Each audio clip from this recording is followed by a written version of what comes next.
and we know more about heart attacks than any other chronic disease, and we can't do a thing about it. Welcome to Behind the Knowledge, a Best Hour podcast where we dive deep into the lives and stories of inspiring coaches from all walks of life. The two hosts of this show are me, Pat Barber, and my good friend and fellow coach, Todd Acuto. Each week, we'll sit down with the most amazing coaches we can find, uncovering their unique paths, the challenges they've faced, and passions that continue to drive them. Whether you're a seasoned coach, an aspiring one, or simply somebody who likes listening to stories of how people achieve the success that they have, this podcast is for you. So sit back, relax, and get ready to be inspired by the powerful stories and insights from the world of coaching. This is Behind the Knowledge. Let's jump in. All right, everybody, we're back with Behind the Knowledge. We are here with an absolute amazing human and someone who I don't think the community gets to hear from enough. This is Mr. Andy Hendel. You guys, Coach. Sorry. Just Coach. Coach. Better known as Coach. You can call him Coach. You can call him Coach. Coach A. I've known him for a very long time now. We met, and actually the very first thing I ever saw of him was you submitted a video. I think, was it 100 overhead squats unbroken? Yeah, that was a main side workout. Yeah. Yeah, it was 95 pounds, 75 overhead squats, in as few sets as possible. As few sets as possible, and he did it. This is in like 2005, 6. Yeah, it's long ago. It's a long time ago, and he did it unbroken. Yeah. So it was as few sets as possible. That's not right. I've heard this one a couple. So you did 100. So that workout was 75, and you submitted. Did you do that unbroken or in 2 sets? Well, we were doing a level 2 in Raleigh. And they asked me if I wanted to do the 75 overhead squats at 95 pounds or body weight. Remember, it was body weight for 15. 15, yeah. And both of them, like when you get to 70, you want to quit. For sure. When you get to 12, you want to quit. And it was just amazing how Glassman knew exactly where the fatigue was going to come in. But we were doing this level 2, and they asked me so I tried the body weight. And I said, no, we just finished the workout. That's not going to work. I said, I'll tell you what, I'll do the 75 unbroken at 95 pounds. But this is what nobody knew. Oh, that's right. You miscounted. Yeah. No, I didn't miscount. Actually, I did 76. Oh. But they didn't know. Nobody knew I'd actually done it unbroken already. No. So it was on the main site, and I did it at my school I was coaching at. And I said, man, that wasn't that hard. Yeah. So I knew I could do 75. So that was easy. And I told Nicole at the time, I said, I'll tell you what, in about a month and a half, I'll do 100 for you, and I'll have it videoed. Yeah. So it's on, you just go on YouTube, 100 overhead squats by Andy Hendel, and it's oh, my God. I remember I saw that, and I was like, that doesn't make sense. Yeah. That doesn't make sense at all. Like no, I got like 7 in me, and you did 100.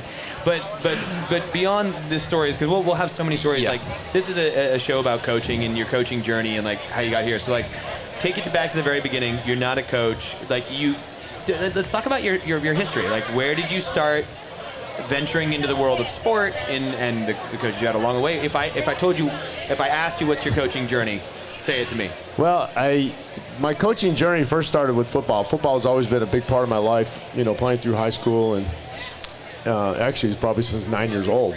But, through high school, played at North Carolina State University, went on to play, was the original USFL back in 82, 83, 84, and then the league folded thanks to ex-President Trump. He owned the New Jersey Generals at the time. Did he so really? If you ever want to understand why Herschel Walker is in politics, it's their relationship they had when Herschel Walker was playing for the Jersey Generals. No way. Really interesting history right there. But anyways, so the league folded, and I ended up as a free agent for the Miami Dolphins for a couple of years. Your days are always numbered as a free agent. There's always another free agent coming along taking your job. Right. But I totally know what that's like to be a free agent. Just completely. I have no idea. That is amazing. I had no idea. But anyways, I actually went up to. I got released by Miami and actually went to the Buffalo Bills for a training camp.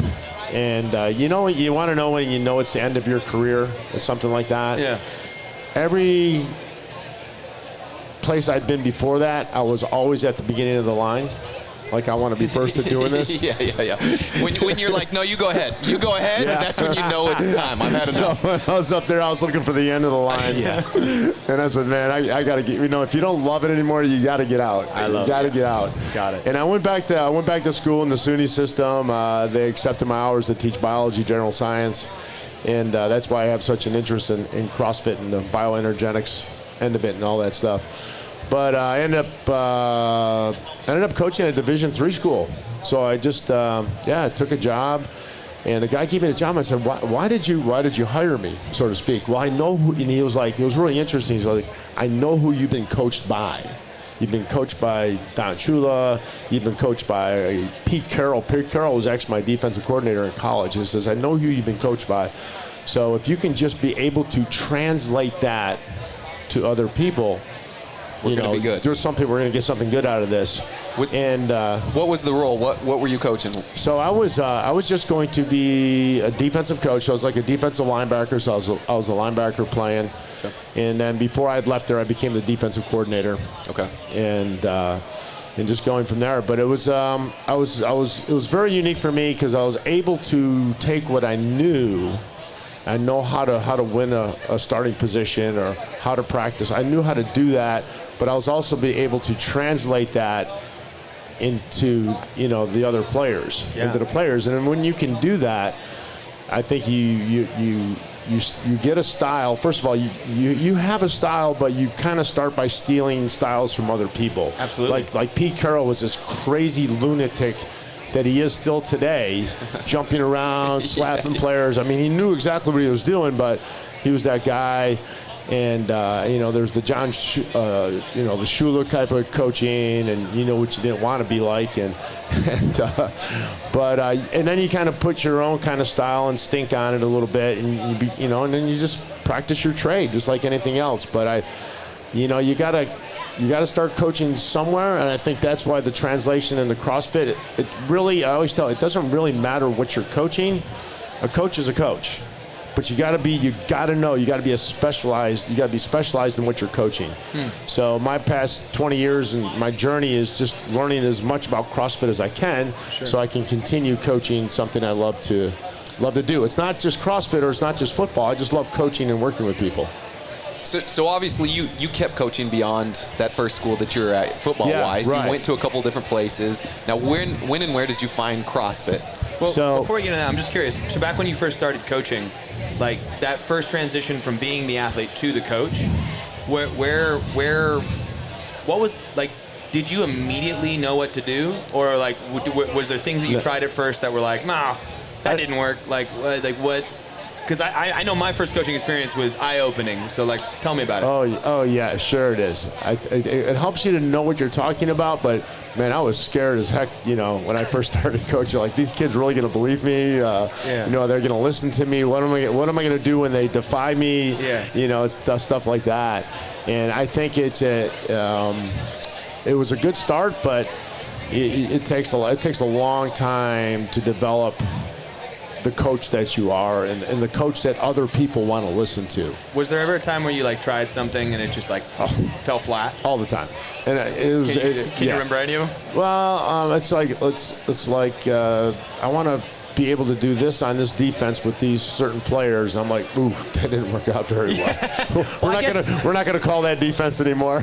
I guess that's you get to see such tangible feedback in a coaching scenario like right that. away. Like, you got to do it, and then it just all of a sudden you see it not work. Yeah, it's really interesting. I think with coaching, because especially in football, I mean, everything, it's just like CrossFit, same thing. You videotape everything and you come back and critique it and all that stuff. So the saying is always that the eye in the sky doesn't lie.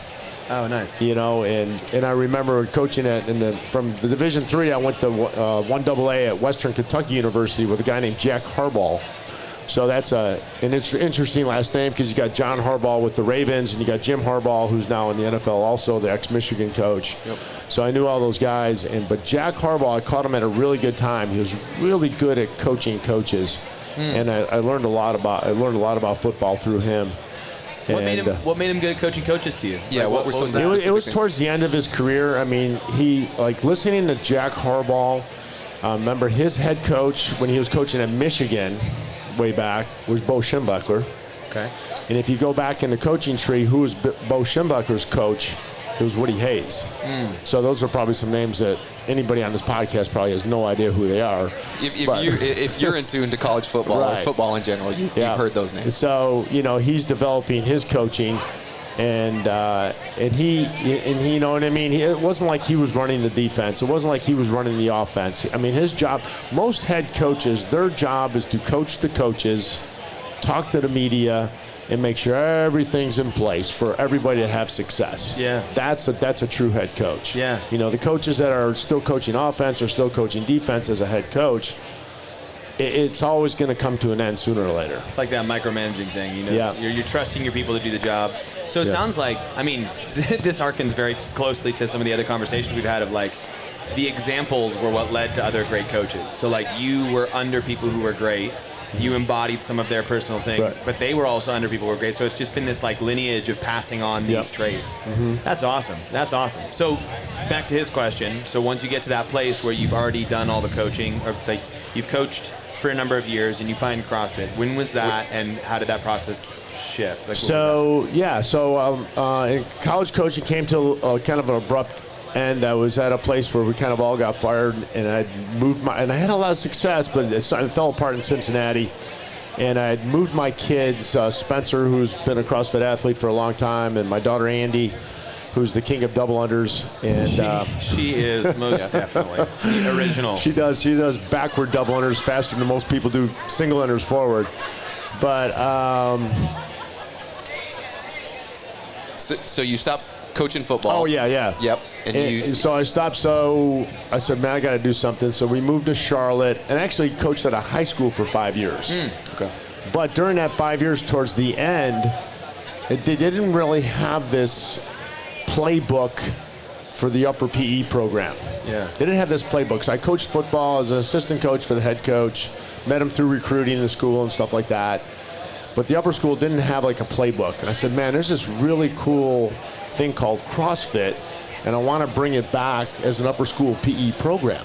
How did you stumble into CrossFit? How did you even know about it? I know. So there's this guy downstairs. He was actually like a Norwegian guy, but he'd been in the States. He spoke Dutch and all that stuff, and he had a brother in Colorado. He says, "Hey, come on downstairs. I want you to show you this workout." And this is why you're at school, the school that you're teaching at. Okay. Yeah. So he goes, "Watch this workout," and we're watching. It was a CrossFit, just a normal CrossFit workout. And we're like, man, that is so cool. So we're like, the only CrossFit gym at the time that was in the Carolinas, so North Carolina, South Carolina put together, was in Raleigh, North Carolina, and it was called CrossFit NC. So CrossFit North Carolina. And whole state. Probably only one, right? Yeah, there'll probably only be one ever. So we drove. It took 3 hours to get there.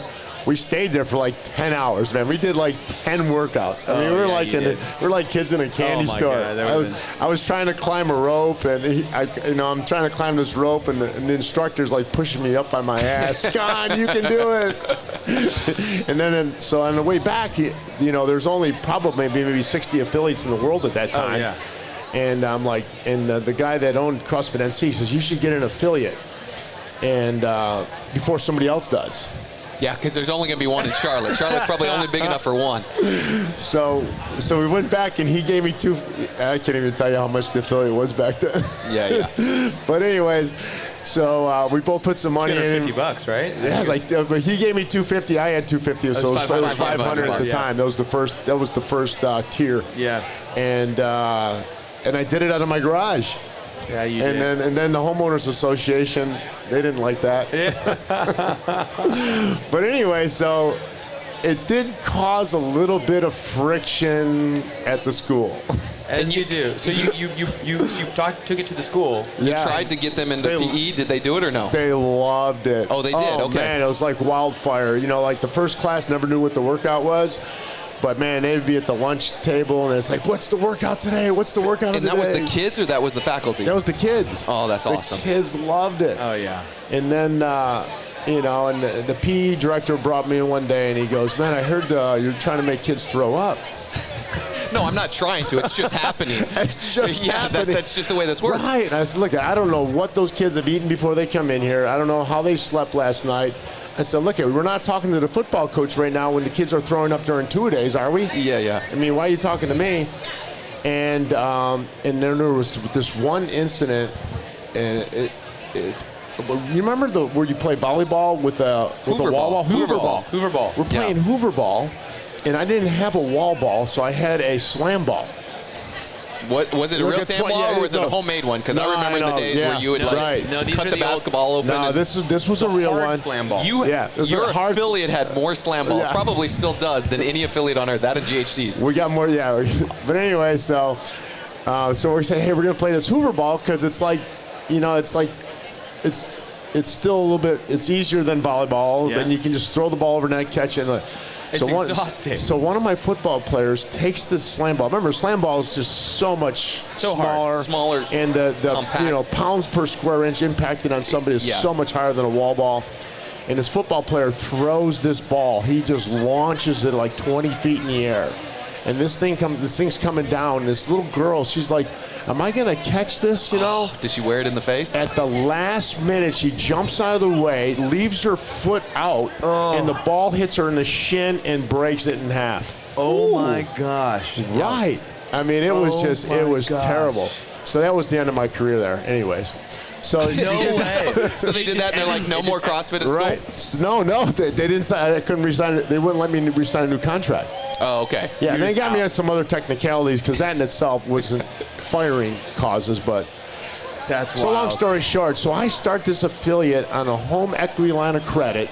So I took like $5,000 out of my house and I bought like Concept 2 rowers, 5 Concept 2 rowers, and some other stuff, and an unemployment check. There you go. I even called the unemployment. I said, look, I'm not unemployed. I'm actually opening this gym up. She goes, sir, if you are currently looking for a job, you can collect unemployment. I said, yeah, but sir. Yeah. So she was like saying, just shut up and take the money. Yeah. So I started an affiliate. I had a contract with a soccer team of a guy I shared an office with, so that helped out. That paid the mortgage. And this was still in your garage, or did you move to a space? I moved into this space. It was like 4,500 square feet. It was, it's where we had our first level 1 seminar. Is that the one that was like the big tube? Remember, it was inside the rig. There's no rig. We didn't even have rigs. The pull-up bars were from the middle of the... Right. I put up these... Was that where we did our event together? Yeah. It's like... Like green on the walls that were like... Yeah, remember the green wall, the big green wall? Yeah. The back wall, yep. Okay. Oh, my God. It was like 4,000 square feet or something like that. And my kids were in high school, so a lot of my members were the kids' friends.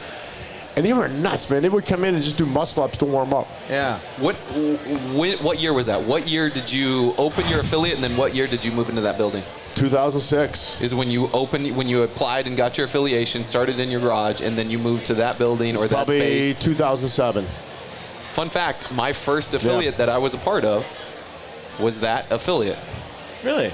Yeah. Does he know that? Oh, yeah, that's right. And then you moved.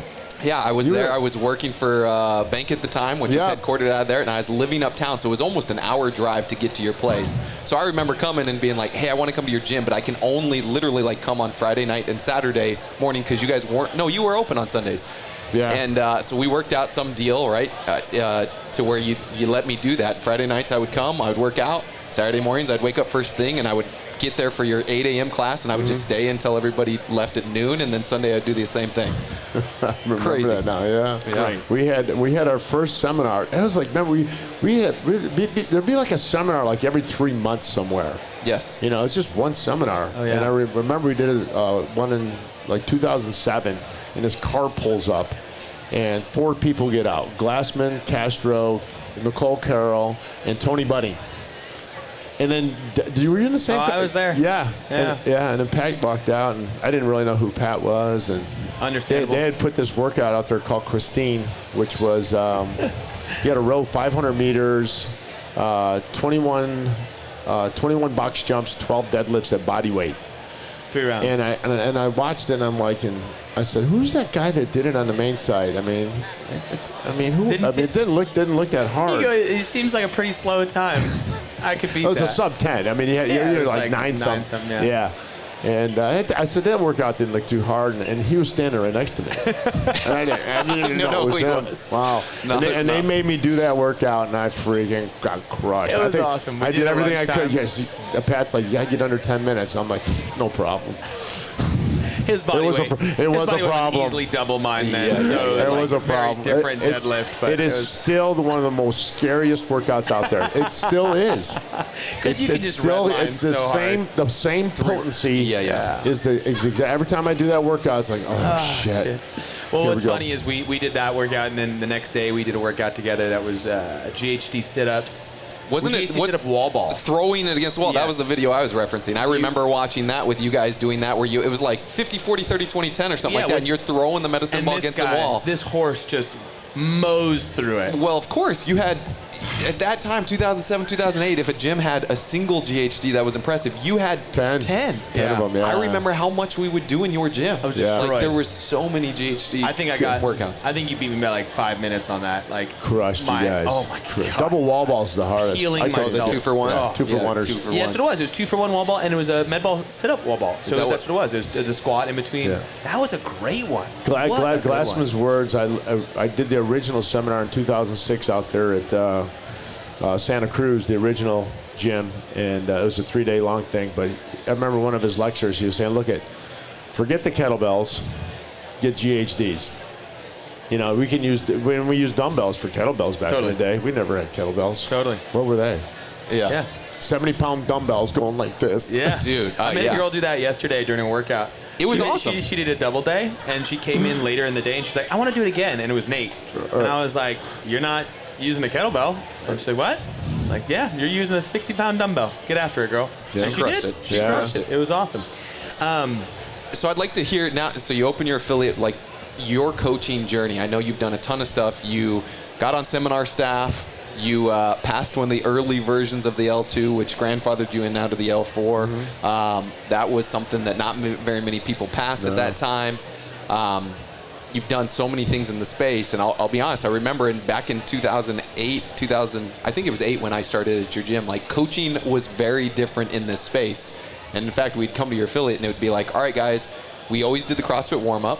You followed .com. Always did, yeah. And it was like you had class times, but we didn't run it as a class. You would walk in, you would warm up on your own, and then one of the coaches would have a stopwatch and be like, hey, these guys over here are about to start. You ready? And I'd be like, yeah, give me a second. And I'd grab the bar, I'd put the weight on it, and we'd get ready, and it was 3, 2, 1, go. And I think that was kind of it. There wasn't a ton of coaching then. And obviously now where you're at with being on Seminar Staff and the affiliate that you run now, so what does that journey look like of developing as a coach? It's really interesting because I think when coaching college football, especially at the scholarship level, and not to say this in a bad way, I mean things have definitely changed today in college kids and coaching, things like that. I mean, but back in the day when, it's just scholarships. Yeah. Kids weren't making NA, what's it? NIL deals. Yeah, they weren't doing all that stuff. So back then, you had this ticket hanging over their head like, this is your scholarship. This is your scholarship, and so you're able, not that it was ever like that. I remember coaching at Harbaugh, we would never swear anything like that at a kid, and he'd say, look at it, if you swear at a kid, you better be ready for him to swear back at you, and how are you going to handle that? You know what I mean? So it was pretty clean, and it was it was good. And but you still had this control. I mean, it's my way or the highway kind of way. And then when you're in an affiliate though, it's a totally. You're working with. I've never worked with grown-ups. I've never worked with mom and dad. I've never worked with people outside of 21 years old. Right. Also athletes, like you've worked with 21-year-old athletes, and now you're coaching. There's a former teacher or somebody who's been sitting on the couch or whatever. Yeah. And it's taken me 19 years as an affiliate owner to be able to put it bluntly, to sound like an a-hole, to you're back and forth like I'm not going to give you what you want. I'm not going to give you what you want. I'm going to give you what you need. Yeah. And that was always our philosophy in raising our kids.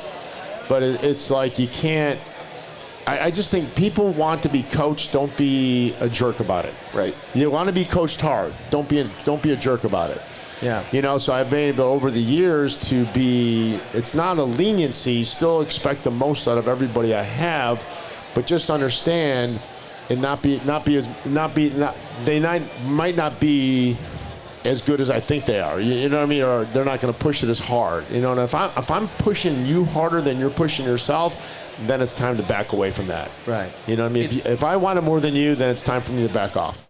Are you a CrossFit coach who's feeling stuck in their development? You're not alone. Many coaches lack good guidance when it comes to how to develop as a coach. They either don't have strong examples they find themselves around, they may lack support from their gym owner, and they just feel unprepared going into their next credential. That's why we made the Knowledge Pro, to fill that gap. It's a mentorship program built for coaches like you. It uses the Knowledge Daily, our comprehensive video library, as well as extra content that we put directly into the Knowledge Pro on our live weekly calls twice a week to mentor you and get you to the next level of development. We've got progressions, we've got scales, we've got one-off tips and tricks, we've got full coached classes by level 4 coaches so you can see an example of what it means to do this job well. All of that will also be walked through each week on those live calls, so that you have a soundboard to bounce off of and a group of coaches looking to be better to help support you in your endeavors. Coaching isn't just knowing what to do, it's also knowing how to do it. And that takes 2 things. 1, an example,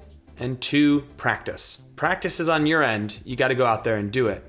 We can help provide that example and the support with the Knowledge Pro. If you wanna know more, click the link below and give the Knowledge Pro a shot. I look forward to seeing you on one of the next calls.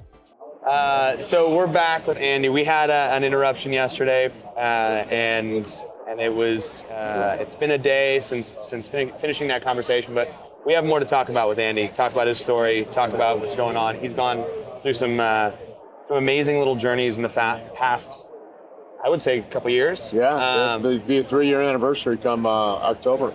And well, I mean, we can jump right into that, but I actually want to finish the thought that we had last time, and when we cut out, and that was talking about specifically, you were going through your revelation of like, you can't talk to everyone the exact same way. When we talk to civilians, when we talk to adults, you can't accept what I say. Yeah. They're not all 19 or 20-year-olds that you're dealing with now in the CrossFit affiliate. And you were expressing how you've changed and essentially softened a bit to say stuff in ways that it can be heard. And that journey is a hard one, and it's one that like I've watched you go through from afar. And now like you do that well, and that's been a nonstop process. And like you started that journey at like 50. Yeah, I think my whole journey started actually 5 years before that. I was 45 when I started. 45. So I started CrossFit, and now I'm 63. So 63. It's been a lot of, It's been a lot of change. Yeah, and the coaching aspect is, coaching's coaching. I think the skill of coaching, I think you improve as a coach, as an individual, but the skill set is always there. Right. It's whether you achieve it or you don't. Right. But CrossFit has helped me to work with a different population of people. So when I was coaching football, I mean, these are young kids. These are kids under 21 years old. And it's, I don't have to explain myself. Why am I explaining myself to an 18-year-old? Yeah. And you can. I mean, it's just, it builds a relationship with kids too. But with adults, it can't be my way or the highway. Right. You're right, especially when they're paying you to be there. At least that you don't want them to think that. Yes. And deep down inside, it is my way or the highway. Because I don't want what you need. I want what's best for you. Yeah. It's like raising your kids. It's like raising kids. And people don't always know that. And especially if they don't have that background of commitment to exercise and movement and things like that, like with sports. I mean, that's what it is. I mean, it's like we're making a sport out of fitness, and that's kind of a different way of presenting the everyday grind of working out. For sure. I mean, we're putting a goal on it every day. Yeah. And I think that's what's Glassman comes up, like the sport of fitness, the competition part of it, which I don't think it was his original thought process. It's more about the medical side, and but it was just a natural organic growth of the fitness program. I mean, hell, when you're putting these egos in a room, male or female, and you're telling them to do this workout as quick as you can, as best as you can, with certain standards, well, I want to do it better than you. For sure. Well, so why do you still do it? Why do you still coach? Why do you still put yourself in the arena and like, because you're out there on level 1 staff, like you're doing stuff like, why are you still here? Why do you do this? I think, I mean, I'm pretty much, my background is to serve. I mean, everybody here wants to serve. I mean, that's what you do. That's your life. That's what makes you get up in the morning, have that first, second, and third cup of coffee, or fourth cup. Yeah. And it's what I love to do. And go. I just lost my train of thought. Yeah, just your development through this is impressive as well, right? As an affiliate owner, somebody that has high credentials, the level 4, got on level 1 staff. Like, not only why are you still here doing that, but what motivates you to continue to get better as a coach? Because I think that's one of the impressive things that, at this point, what you've accomplished and where you're at. Like, I think it's like you just want to be the best. But I think it's like we talk about virtuosity. Our level 1s, and it's virtuosity is a thing that you never achieve the perfect coach. You're never going to get there, because there's always more to learn. It's like I say, the day I stop learning is the day I stop coaching. Yeah, I need to do something else. And one of my motivations was really nice about being on staff is now I'm around my peers. It doesn't matter what age you are. It has nothing to do with age. But I'm around my peers that everybody wants to be a professional and be the best of what they do. And that's just exciting to be around people like that. So I know if I just stayed in my affiliate and I'm the head coach there, and I'm always the head coach, and I'm not diving into material that's making me grow or being around people that are better than me, I'm not going to grow. So my biggest motivation of being on staff was being around people that were better than me. How cool is that? I just always want to be around somebody that's better than me. Yeah. Because I can always learn. And being on staff, it doesn't allow me to be, satisfied with anything I'm doing. I love that mindset is huge. I think that's such a big part of why you've gotten to where you have, is like, hey, I've not made it, and I'm never going to make it, but damn it if I'm not going to try to do so. If I don't learn something over the weekend, or being in somebody else's gym, how they put the gym together, or how they run their gym, or a new way of saying midline stabilization, whatever it is, you know what I mean, a way to say it. Because, I mean, like we talk about cues and things like that, we're always listening for new cues because it's the cue that works. And I'm always picking on a better way of doing it. My way isn't the best way. Maybe this way is the best way. Yeah. Well, I think that level of humility is a good one, because it's like recognizing your capacity, recognizing how great you are is fantastic. And it's a huge part of delivering with confidence, but then also recognizing that there are other ways to do it, and there are ways to do it even maybe better than what you're currently doing. So like being so firmly set in the belief of like, I believe in this. However, I'm not believing it so hard that I can't see past it to something that might be a greater truth. I mean, toot my own horn, It's so great. You can always there's always somebody better out there. Yeah. Always. And I 100%. That's what I think both of us have loved being on staff about. It's like someone can come in and be like, "You think you did good? Well, let me show you. Let me show you. Actually, my flow master always brings me down in some humility, some sort of humility. I just coached a class. He's done it a few times to me. I coached a class in front of him the other day, and he was just like, "Let me tell you where that was." Yeah, let's talk about it. Same. I think obviously you made mention that you're in this business to serve other people, and that's what we all do, and that's ultimately our role when we're coaching people, running affiliates, sharing CrossFit. And you see firsthand and know firsthand of the impact of that, like how important health and fitness is, not only for our scores on the leaderboard, but also what it can do as far as saving your life. And we'd love to hear more about that story and what happened. Yeah, I mean, there's a lot of stories with CrossFit. There really is, and I'm just another chink in the, that conversation. But 3 years ago, I was on a charity bike ride with the Navy SEAL Museum. And it's called, in the trail we were on, it's called the Natchez Trace. So it goes basically just outside of Nashville. It follows the Mississippi River all the way down to Natchez, Mississippi. And I'm 25 miles into this ride. And how far is it total? It's about 450 miles. So it's like 5 days. 450 5 miles. days, about 85 miles a day or so, 7 hours on the bike. And I'm like 25 miles into this. And I know that because I know when I pulled off the road, I was at the 26 mile marker, and I was just exhausted. And I'm like, wow, what is wrong with me? So anytime that little extra effort had to be put into the bike to get up a hill or something like that, it was like at the end of a workout. Yeah. You know, and I think people that exercise, you know their body better than people that don't. You know what I mean? You understand how your body works. You know, hey, look, something's wrong here. I know what tired feels like, but this is different. Yeah. This is different.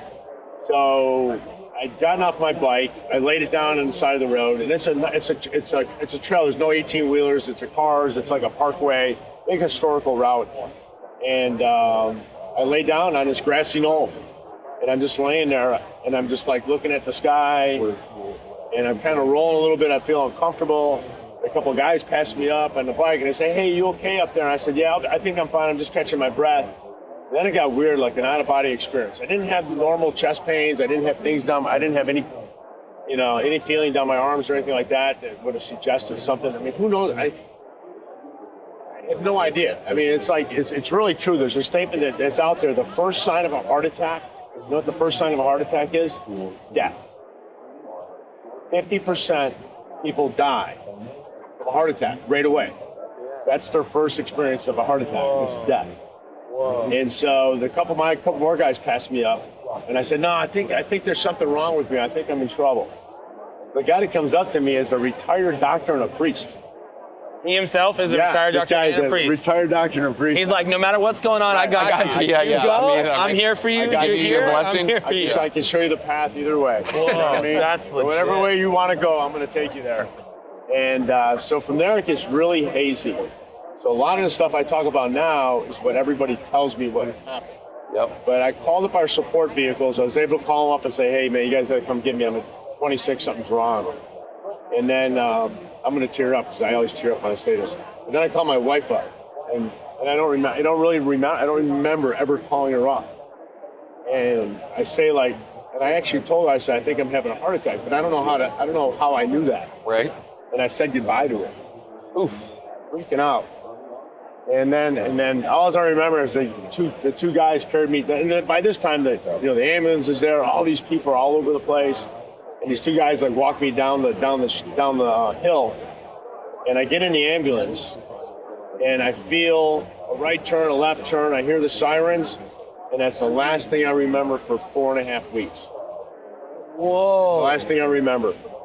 So they took me to the county hospital. It's like, a couple miles away, real quick. Yeah. So they put stents in through my femoral artery, up into my heart to open it up, the artery, and so I flatlined 5 times. Every time they try, I flatline. So finally I said, well, this guy's dead if he stays here because we don't have anything that's going to keep him alive. I mean, their best bet is just do a stent. So they put me in an ambulance because I had too much connected onto me to put me in a helicopter, and they drive me to Nashville. How long is that? So it's 60 miles man. away to get to Vanderbilt. Anyway, so I get to Vanderbilt, and they put me on an ECMO machine right away. A what? ECMO. So ECMO is kind of an acronym for this long word. I wish I could say it. But. Yeah. So what it is, they used it a lot in COVID, and they abused this piece of equipment in COVID because they were using it for weeks. And it's really, you're only on this piece of equipment for 5 days. So at the end of 5 days, you're a giver or a taker. So it means either you're dead, so they're taking your parts, giving them to somebody else, or you're getting a heart transplant. But the ECMO machine keeps you alive, so it's these big tubes. They can do it in your carotid arteries too, but in the through the femoral arteries, it's a tube that goes in, the blood comes out, it goes into this huge filtering machine. Filters the blood and puts it back in on the other femoral artery. Ooh. So your heart is done. So they're letting your heart rest, your lungs are resting, so you can't die on it. Because my wife, she was like, I got a picture of on the bed, with. Yeah. So they told her to go to bed. Look, he can't die. It's impossible to die on this piece of equipment. Can't die. What a gnarly piece of gear. So then, at the end of 5 days, by that time, my kids were at the hospital, and they would meet every morning in ICU what they're going to do. And this guy, his name was Dr. Apsey. He's an Eastern European guy. He's got like 4 daughters. I met the guy like for the first time like a year and a half ago. I never knew the guy. But anyway, so at the 5th day, it's like, it's now or never. So it was like October 11th or October 12th. And then he's never done this before. This guy's done a gazillion surgeries, but they never do open heart surgery on the ECMO machine. They take you off the ECMO and they put you on another life-saving, life device. But so it's his first time he's ever done surgery with someone in ECMO. And I don't really know the significance of that, other than maybe like this guy's chances of making are slim to none. Yeah, let's just keep him on the ECMO. Keep him alive and see so if we can take his parts, and stuff like that. And it was very successful, but I still had sepsis, had kidney failure. Wait, so they did open heart surgery. So they took you off double bypass. Double bypass while you're on the ECMO. On the ECMO. It's Okay. just a huge piece of equipment in the operating room. I mean, it just takes up all the room. Yeah. So he does his thing, and but it was still touch and go for a little bit because I did have the sepsis. I was infected. Yeah. A kidney failure, and but about a week and a half after I started coming out of it, and it was and the rest is like I saw him. I went to see him about a year and a half ago and met him for the first time, and we're like, he's down at the end of the hall and I'm here and we're walking and we're like looking at each other, and we didn't know, I knew I was going to hug him. He didn't know he was going to get that hug. Yeah. But it was really interesting is he goes, look at Andy, I just do what I do. I mean, this is the most humble, non-God complex I've ever seen in a surgeon. And he says, Andy, I just do what I do. I took a couple of veins out of my leg, used it as the pieces of attaching 2 arterial arteries together, and says you did the rest. Because there's really not much chance of anything positive coming out of this surgery, but we're going to do it because you never know. And he says if you just weren't what you were at that point, it's just that most people would never have made it through the surgery. Yeah. So that's probably why he had me on the ECMO machine still. So. And what you were was fit, right? Yeah. You had been fit your whole life. One of the comments, they were in the ICU. We were in the ICU unit, and the nurse came out of the room, and I think my wife or my daughter or something asked, "Well, how's he look? How's he look?" And the nurse goes, "Well, he looks fucking great, but he's dead." Oh man, she was funny. Yeah. Whoever that is. He looks great, but he's dead. Yeah. Well, so what's the first thing you remember coming out? So like you come out of this and like. It's not quite like that. It's not like I was unconscious and then you woke the up. anesthesia wears off and I'm awake. There's nothing like that. Because I've had plenty of surgeries. Right. It's nothing. It was the pain medication, the pain, and the kids kept telling my son Spencer. He's like, man, you got to get him off those pain medications. They're like, no, he's not coming off any. We've done this before. Trust me, he needs to be. He's in pain. He's in pain, and we got to keep him sedated and all that stuff. But and I still don't. I mean, there's just. It was about a week, like a period of a week coming out of it, because I still remember people ask like, hey, did you see any lights? She died 5 to Yeah. And the thing is, like, when I was down at the other hospital, the doctor saying, look he's going to pull through this, but we still don't have no idea what his brain, what his mental capacity is, because we don't know how long he was dead for in the other hospital. We don't know. Yeah. So we don't know his capacity. So, but waking up, I just remember them always coming in and asking me questions. Where are you from? Where were you born? Where are you now? Right. What is your job? And I didn't know anything. I really didn't know anything. It was still foggy. But I would memorize the questions. So you could. I felt so stupid not knowing them. So I memorized the answers. You know what I mean? It was so. I think if you're smart enough to memorize the answers, it shows you got some capacity there. There was just some weird. I mean, I had some weird stuff. Yeah. When I was watching TV and there was a football game on, and it was some weird football. It was almost like Canadian football. So the guys were attacking the line of scrimmage before the ball is snapped. You can Canadian football, they move around. Yeah. And it was a widespread open offenses. And Ben Roethlisberger, it was the Pittsburgh Steelers. So this is what you're imagining is going on in the game? Watching TV, yeah. Right, this is what you're thinking is happening, because I was like, Ben Roethlisberger wasn't playing in the Canadian Football League, right? No, it wasn't, but it was the Pittsburgh Steelers. Right. But he had already retired. Yeah. He was retired, so I was like, how could he be playing? So how long was it before you were back out and like back home at the gym and started moving again? So after 4.5 weeks, it's like if you can get yourself to the bathroom and pee, you're done. You don't need to be here anymore. Yeah. Done. So that was Vanderbilt. And then we went to Charlotte to Sanger Heart Institute for a week for rehab. So they're doing physical rehab, occupational therapy kind of stuff. Yeah. I'm using these things, try to reach stuff. And there, once you can walk around the block, kind of, so to speak, the floor, time to go. Right. So I was able to do that. So I was in there for about a week, and we would do rehab and just some basic stuff. But I got to the gym. I remember being at the gym, and I was doing some rehab. So I said, maybe I'll just try to do some of that stuff. So I did like a little workout I made up. So I was like on the Echo bike, and I carried some weights to the end of the gym or something like that, and came back, and I almost passed out. I'm sure they would. So I started like hyperventilating, and I don't know if you guys know Taylor Self. So he's one of my coaches, and he was freaking out because he thought I was gonna something's going on. Yeah, back again. I made him take me home, but everything was fine. But it takes a while. It took a while to kind of get back into it. A good 6 months to really try to put any effort into a workout or something like that. I was 170 pounds. I lost 25 pounds.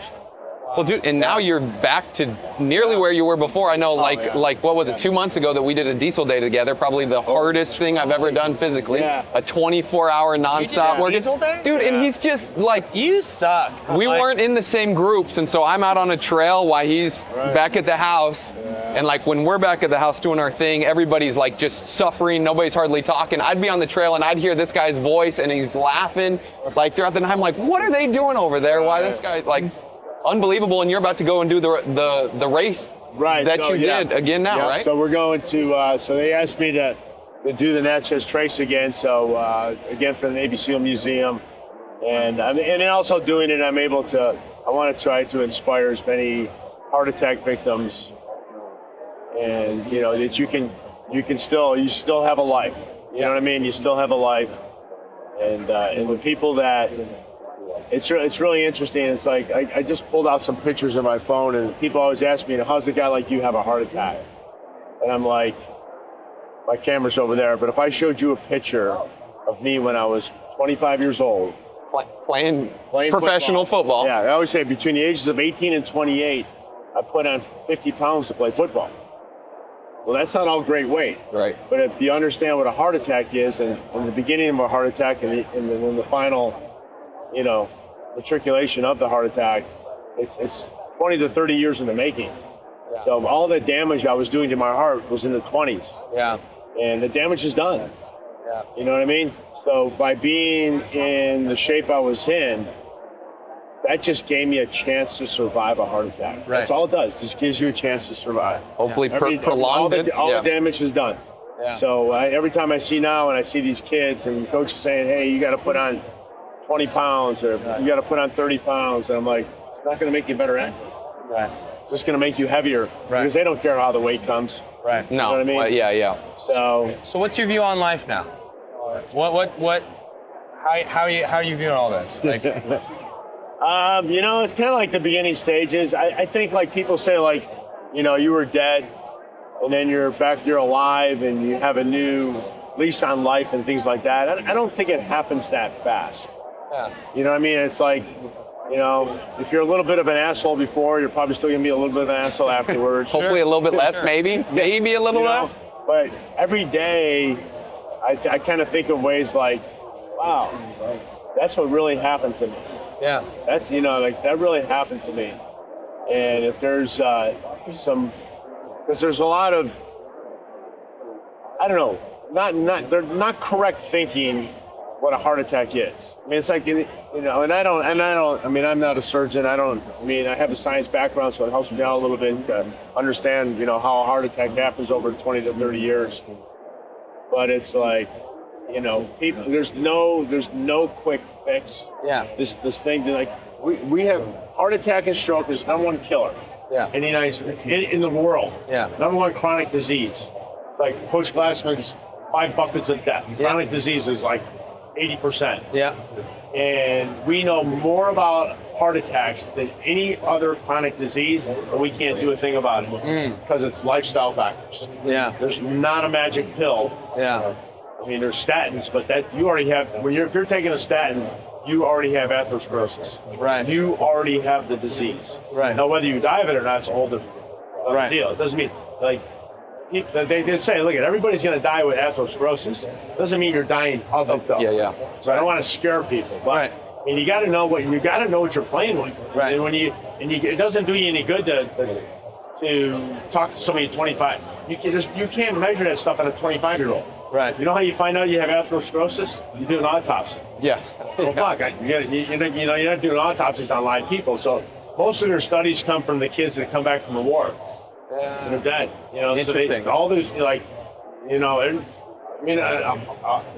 autopsy is done on everybody that's killed. And they study the heart. Right. And they see heart disease. I mean, to put it really bluntly, they've shown endothelial damage in utero.